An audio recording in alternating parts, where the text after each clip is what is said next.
just saying this right now.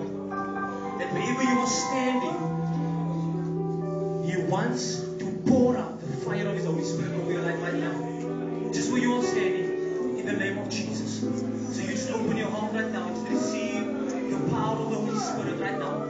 In the name of Jesus. In the name of Jesus. In the name of Jesus. Yes, just where you are. Just where you are. Don't just relax. Don't even make it a logical thing.